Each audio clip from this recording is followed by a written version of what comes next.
Have you ever looked at a country on the map, seen all its beauty, its resources, its potential, and wondered, how did a place like this end up suffering for so long? That's the question we're exploring today, as we look into why Angola fought one of the longest wars in modern African history.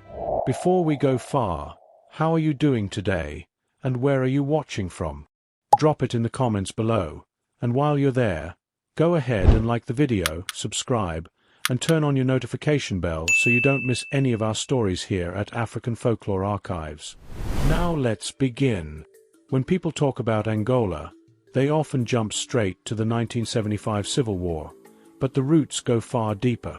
For centuries, Angola was shaped by outside forces. First the Portuguese, who held the region under colonial rule for hundreds of years, and then later, during the Cold War, global powers who saw Angola as a chessboard. Everything we know about this long war traces back to a mixture of independence struggles, political rivalry, and international interference.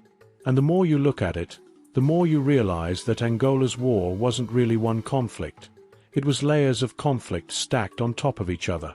Now, if you're listening to this and thinking, why did so many groups want Angola? That's a fair question. Angola is rich in oil, diamonds, fertile land, and strategic coastline. But even more than that, it became a symbolic battleground during the Cold War. And this is where the mystery begins. Imagine three major liberation movements, all fighting for independence from Portugal, but not agreeing on what the future of Angola should look like. That alone is enough to cause tension, right? But then international forces stepped in, choosing sides, fueling rivalries, and turning political disagreements into decades of bloodshed. As you hear these details, ask yourself, how different would Angola's history have been if the world had simply left Angolans to decide their own future? If you're enjoying the calm storytelling and learning something new, don't forget to subscribe. It helps this young channel grow, and your support truly means a lot. Let's go deeper. The groups at the heart of Angola's conflict were MPLA, UNITA, and FNLA. They all formed during the fight against Portuguese rule, but they didn't share the same vision. MPLA leaned toward socialist ideas, UNITA leaned away from that, and FNLA had its own alliances. The moment Portugal suddenly withdrew in 1975, after its own internal political shift, Angola was left with an empty seat of power. Three groups rushed to claim it. And in the chaos, a full civil war broke out. But here's where the story becomes global. The Cold War was raging. The Soviet Union backed MPLA. The United States and apartheid South Africa backed UNITA. China also provided support at different points. Cuba sent tens of thousands of troops to help MPLA. It became one of the biggest Cold War proxy battlegrounds on African soil. Angola was no longer just fighting for itself. It was caught between giants. Let me ask you something. When you think of Africa's liberation stories, do you imagine them happening quietly, or do you imagine world powers watching closely, waiting for an opportunity? Angola's case shows us exactly how deeply involved outsiders were. And here's something that surprises many people. Even after Cold War tensions eased in the early 1990s, the war didn't stop. Why? Because by then, Angola's natural resources, especially diamonds and oil, had become a major part of the conflict. UNITA funded itself heavily through diamond sales, and MPLA controlled the government machinery and oil revenue. The war had shifted from an ideological fight into an economic one. Before we continue, feel free to tell me in the comments which part of this story shocks you the most. The global involvement, the diamond funding, or the decades-long impact on everyday Angolan families. And as always, like and subscribe if you're enjoying this journey into Africa's deeper history. Now, the next part is powerful. By the 1990s, many Angolans were exhausted. The country had tried peace agreements multiple times. The Bicesse Accords in 1991, the Lusaka Protocol in 1994. But each time, fighting resumed. Why do you think peace didn't last? Was it mistrust, greed, international influence, or simply the deep wounds that decades of fighting had created? Feel free to share your thoughts. There's no single answer, and many historians still debate this.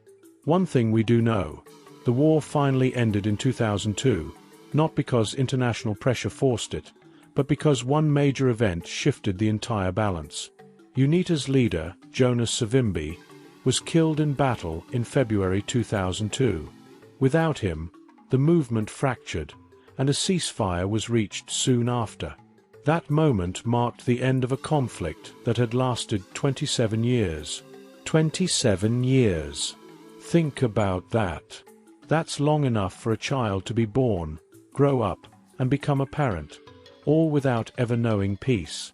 That's why, when we talk about Angola's long war, we're not just talking about politics. We're talking about families divided, landmines buried across villages, cities struggling to rise again, and a generation whose future was shaped by choices made in distant capitals around the world. If you've been learning something new, tell me in the comments what historical topic truly baffles you. I'll research it and make a video for you. And don't forget to like and subscribe. Your support keeps this community alive. Something important to understand here is that Angola wasn't just unlucky. People sometimes say, Africa is always at war. But that's not accurate. Many African countries transitioned peacefully.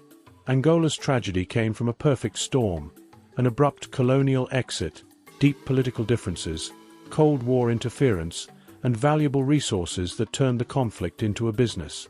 When you put all of that together, you get a war that simply refused to end.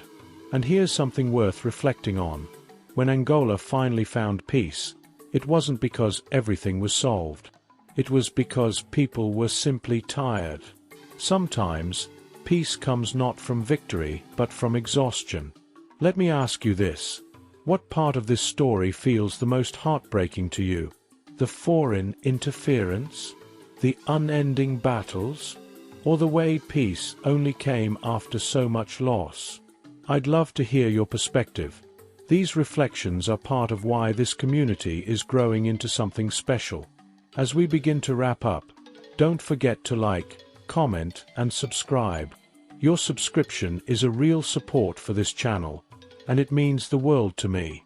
Now let's close gently.